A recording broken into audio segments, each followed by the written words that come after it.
What it do, everybody? It's your boy LOG from Where There's Smoke, here to do another video review. And this time we're doing the season 1, episode 8, what will be the season 1 finale for the Acolyte. So if you'll notice, I didn't do a video review for episode 7 of The Acolyte last week. One of the main reasons was because it was a flashback episode that kind of mirrored episode 3 and kind of filled in some of the blanks and really some of the parts of the episode we didn't get to see in episode 3. They came back and showed us different perspectives and filled in the blanks and really filled in the story. But here on this channel, I haven't really been doing deep dives of episodes. I've more been just kind of going over, giving my general thoughts, talking about major plot points and kind of how I feel about the series.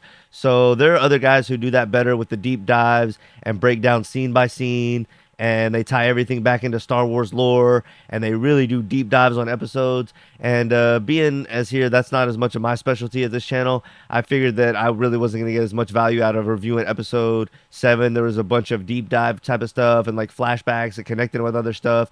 And if you're watching and a fan of the series, I'm sure you'll enjoy it, no doubt. But there's things that I'm going to talk about in this episode, and that were also talked about in episode 3. And since then, that all kind of tie together, and I don't feel like I would really get the most out of reviewing that episode. So anyway, if you've seen all the episode reviews and you're wondering why there's not a review for episode 7, that's kind of the long and short of it. But if you really want one, leave a comment, and I'll go ahead and dissect that episode and give my thoughts on it. But anyway, let's go ahead and get into episode 8. So we pick up in episode 8 where we left off in episode 6, where Osha had tried on Quamir's helmet and kind of isolated herself and was kind of getting an experience there and kind of seeing what she took with her in the Force and kind of how it would be to isolate herself.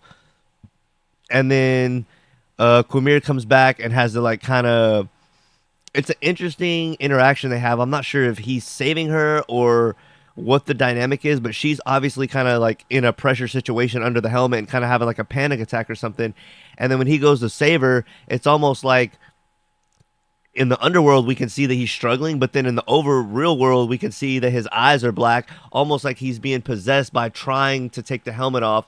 I feel like it's some kind of a play on what the witches did with taking over people's mind, but it's like a defense mechanism from Osha, and he's like, the closer he gets to touch her, his mind becomes vulnerable to her mind, but he's really trying to like save her from herself. It's like a really interesting scene, and it's interesting the way that it plays out and the way they show that like when he lifts the helmet off, everything like goes away. So it was really cool.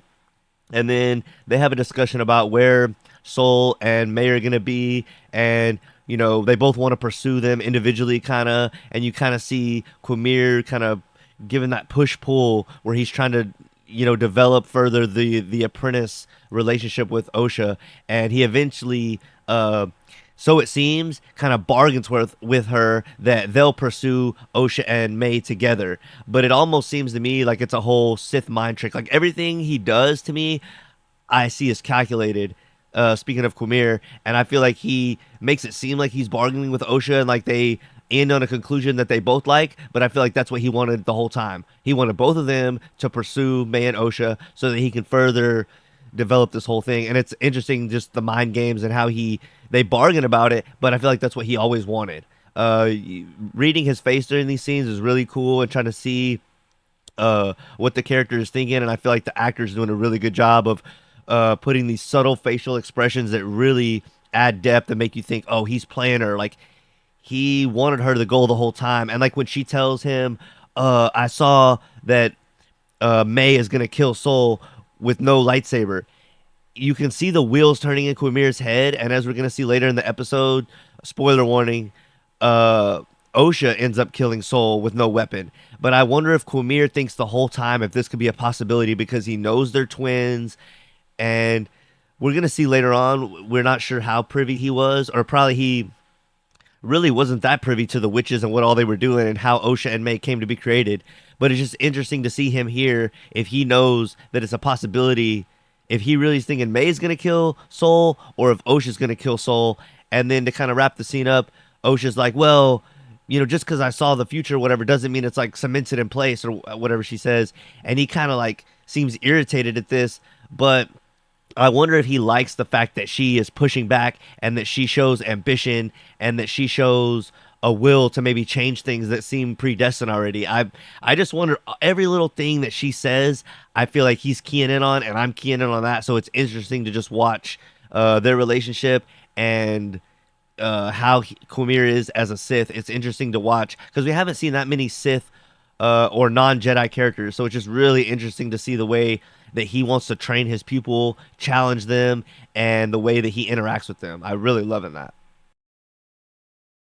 All right, so then we get to the scene with May and Soul where they're going back and forth. Have we seen a couple times throughout a couple different episodes? It seems like where she's trying to pry information out of him, and it seems like he's finally about to tell her, and then she breaks free of the little handcuffs that she's in with the turned over pip droid and shocks him and kind of escapes in the escape pod. And they have this whole scene where they're going through space and he's chasing her, and it's really cool because they go through like I think it's the belt of a planet or something, but it just looks like a bunch of asteroids, and they're just going through there, and it's just really cool visual of the chase. And the character that I really hate the most from this season is Basil. Right as Soul's about to do something, I'm not sure. It looks like he might be about to shoot May down, but I don't think so because he has expressed many times this season and just got done expressing he wants May and Osha alive so that he can prove things he's done have been justified and that there's a vergence in the Force. So I don't think he's about to shoot. I think he's about to try to tractor beam her in or do something slick to try to re-obtain her. And Basil like pulls the cords out of the ship and fucks the whole ship up, which I'm done with this character. That is the thing I hate the most about the Acolyte. Most other stuff has been either great, good, forgivable, but that's the one thing that I'm like, what the hell? This Basil character is just garbage. But anyway, the scene with them, the chase scene with Soul and May is good, and then the crash landing on the planet is cool. One thing I will say is, it's cool how in Star Wars when they do a crash landing on a planet, it seems to be like super super smooth. Because if there was a spaceship crash landing on Earth, it would have to go through an atmosphere and all this shit, and it would be like destroyed by the time it got to the planet.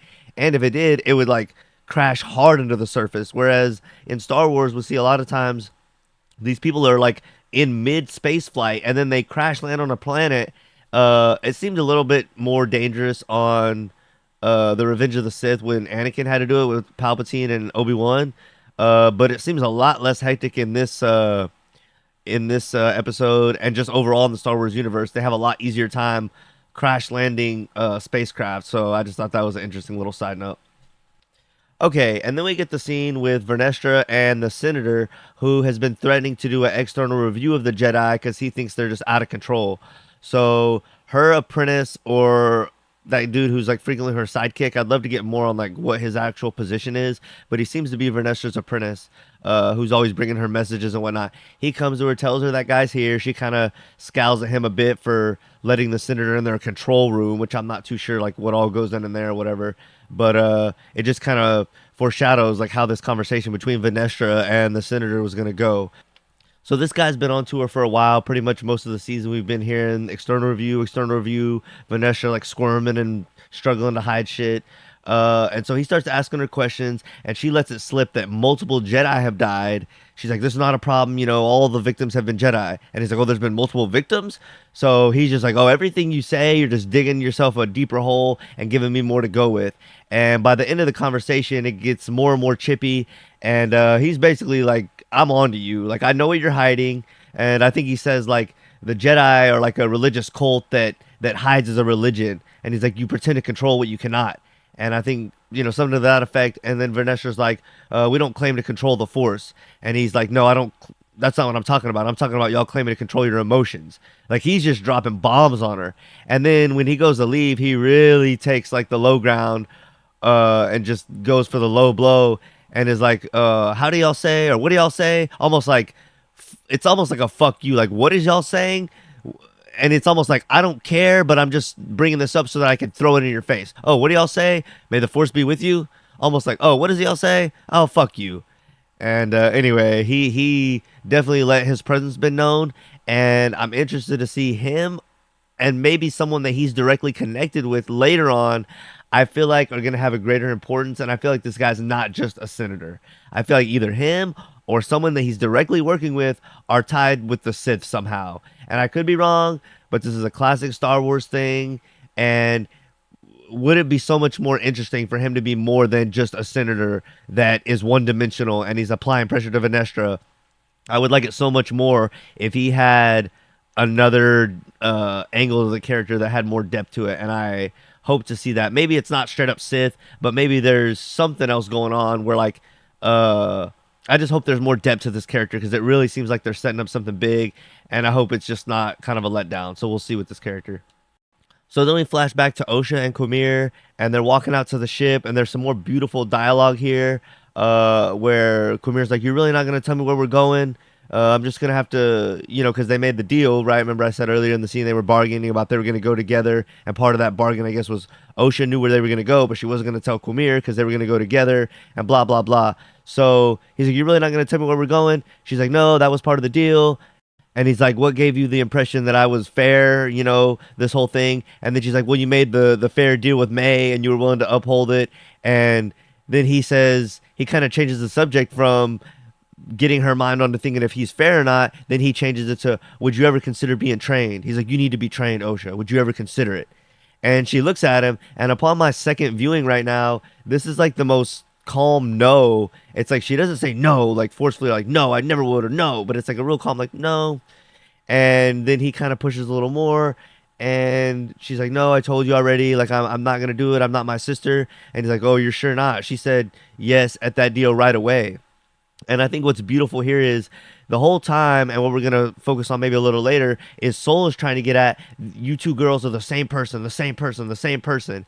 But here it shows there are differences between the two, whereas maybe not as much good and evil, but where it seems the Osha of the two twins is definitely the more thoughtful and one to consider things more on a deeper level and take her time on a decision, where May is like all off of instinct, like, "Oh, this is right, this is right, this is right." Osha's like, "Let me think about it, let me see how I feel and really digest the problem," which I kind of like more.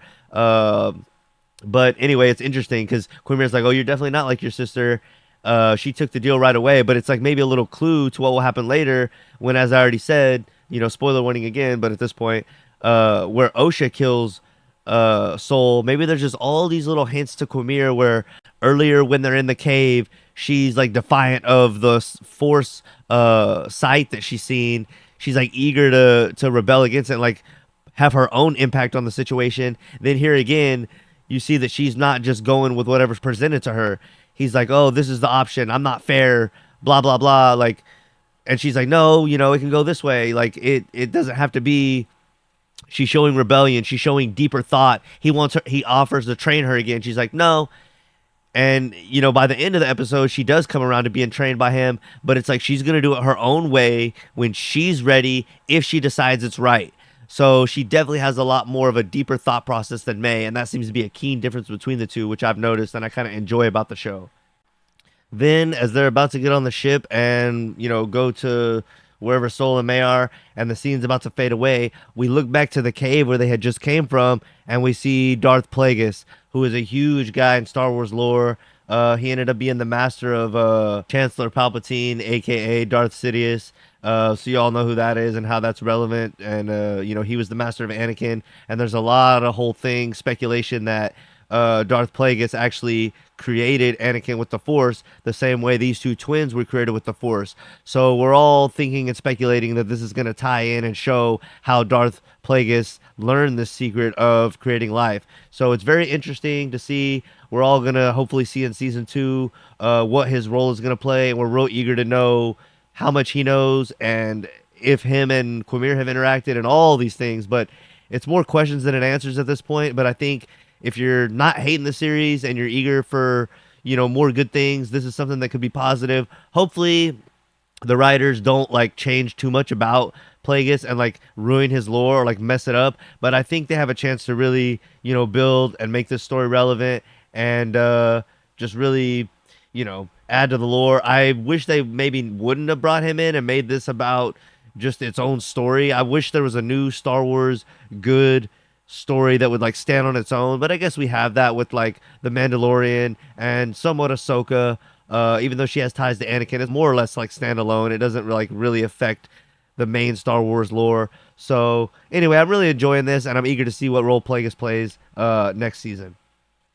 So everyone ends up back on Brindok. That's where Soul was taking May and gonna meet up with the Jedi and try to get everyone to go there to prove the whole virgins in the Force and kind of justify what he was doing, etc., etc. And after May's like going back to where everything happened, Soul's chasing her. I don't really know what the whole reasoning is. I guess it just kind of plays out with the story. But eventually, Quamir shows up and tells Soul, "Thank you for leading me to her." You know, because Soul's like going through the place where the witches were and like the old where the flashbacks were and everything, and screaming "May, May" like a fucking lunatic. So him and Quamir meet up. They have a really badass battle. Really good fight scene. I love the force move that Soul uses at the end whenever Quamir throws both of his lightsabers at Soul and also jumps at him to punch him.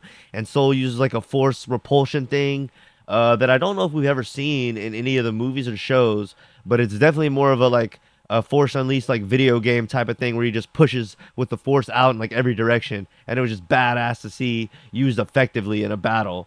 So they have a fight, and then at the same time, we have Osha and May fighting, where they meet, I think, at the place of the fire. So they're kind of rehashing out what happened way back when, and kind of talking about who's in the right and who's in the wrong with everything, kind of rehashing the whole thing.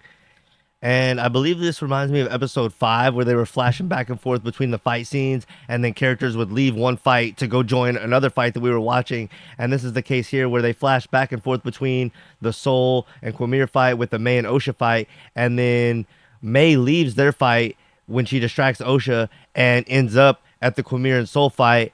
Right about the time Soul has disarmed Quamir and is holding him at lightsaber point, and then you have this entire scene that really is like the climax of the episode, where May is demanding that Soul. Well, first of all, she disarms Soul then when she shows up, and then she's demanding that Soul admit to his crimes and face the Jedi Council and the Senate. As she's doing this, May joins the scene and kind of overhears Soul finally admit out and out that he killed their mother. And this kind of causes a snap in Osha, and she kind of says like, "Why'd you do this?" She starts really questioning him, and she does like a force choke and kills him, and completes kind of the Acolyte mission where you were supposed to kill a Jedi with no weapon. And then I kind of forgot to mention it, but when Osha pulls up on the scene, she had picked up Soul's kind of disabled lightsaber when she walked up, and then as she's force choking Soul out, the lightsaber crystal is bleeding red with all her force hate and anger kind of turn into the dark side. And after she chokes Soul and kills him, she's kind of like defeated down on the ground, just thinking about what she's done. Quamir approaches her. She turns Soul's lightsaber on Quamir and turns it on, and the crystal is bleeding red, and you see the blue saber turn to red. It's a really badass visual representation of her changing completely to the dark side. So another thing I'm noticing on a second watch through is it seems kind of slick in the moment how she's pointing the lightsaber at Quamir, and then it flashes to Vanestra landing on the planet with all her help, and then it flashes back to Osha and May, and Quamir's just gone. But like, really, what would have distracted them enough to allow him to get away? I think there's like one or two times where he's like really shifty and kind of escapes and then reappears. I think the other time is when they're at the elevator shaft. Osha just kind of turns and he's gone. It's like, damn, you get that distracted where people can just like disappear on you. And then when Osha was in the fight with May, they were fighting and then May's just gone. It's like, damn, you get distracted like that easily. So anyway, that's one of the smaller like little plot holes or whatever that I'm willing to overlook if the majority of the series or the episode or what have you is good, which I think overall it has been. So that's one of the minor things I'm willing to overlook. So anyway, we have Osha and May kind of escaping. They go back to the tree where they were when they were kids. They're kind of making up and realizing that they both misunderstood parts of what happened and etc. And then Quamir finds them. They have this whole thing where Osha's more accepting and embracing of the dark side path that he's tried to offer her. May pretty much realizes it's not as much for her, maybe. They've kind of switched roles at this point, which I feel like it could have happened a little better and a little more naturally, especially on May's part. But for the most part, it kind of works. So they have this conversation. They're like, if the Jedi find, Osha, now that you're full dark side, they're going to want to kill you. If they find May, they're going to want to use May to get to Osha. So Quamir does this thing where he brain wipes May, and then him and Osha kind of escape. Not to be seen till season 2, really. We see him at the end posing, but that's kind of the end of that. And then we see Vernestra and the Jedi kind of arrest May, take her back to the Jedi temple, and then we see this kind of thing with Vernestra and May, where she's like, "Yeah," kind of seeing what May knows. May knows nothing because she's been brainwiped. But then Vernestra's still like, "Well, you're gonna help me find my old Padawan, who turned out to be Quamir." Uh, and we kind of got that whenever Vernestra first got to the planet. Kind of towards the end of the episode, and Quamir didn't have his helmet on, and she was like, "Oh, you're still around?" And then he slipped his helmet on, and she couldn't sense him anymore. So that's going to be an interesting dynamic in season 2 as well. Kind of seeing Vanessa's past and what role she had to play with Quamir, and kind of how he went to the dark side, and kind of that whole thing. So it's going to be interesting to see that layer kind of developed or like fleshed out more, and then also the senator who is hot on Vanessa's tail for like covering up stuff, probably past and current. That's all going to be real interesting to see, along with the Plagueis stuff. So there was a lot of questions answered from season 1. There was some more good thought-provoking questions raised for season 2. I really enjoyed this season, and especially the finale episode. I felt like it was action-packed. Overall, there were some detractors like Quamir disappearing here and there when it didn't make sense, and Basil kind of being annoying, and some questions we had. But eventually, most of the stuff got answered, and some of the stuff with Vernestra that was a little shady or ambiguous ended up being for good reason and kind of added to the story and added intrigue at the time to make us question things, and it ended up being good questions we were asking that were answered later with, why is she hiding this, why is she being shady, blah blah blah. Okay, we see she wanted to protect Soul and the other Jedi that were on this mission. Okay, she wanted to maybe hide Quamir from her past, even maybe she didn't know or not, but she had things to hide, and she had reasons and motivations for doing things. So overall, I had fun with the series. I liked how they were not afraid to mess around with the idea of like life creation with the Force, and how they were able to make new characters like Soul. To my knowledge, is a new character, and some of these other new characters, and mix them in with old characters like Venestra, and some of this maybe Quamir is a new character. So I like how they weren't afraid to test new ideas, new characters, really push the boundaries of like, are the Jedi always the ones in the right? Are the Sith always the wrong? And maybe there's a little bit of right and wrong in both, and really kind of complicate the story. And then it's really interesting to see what they're going to do with May and Osha being one and the same, but choosing different paths. So I'm really interested to see what they're going to do with that.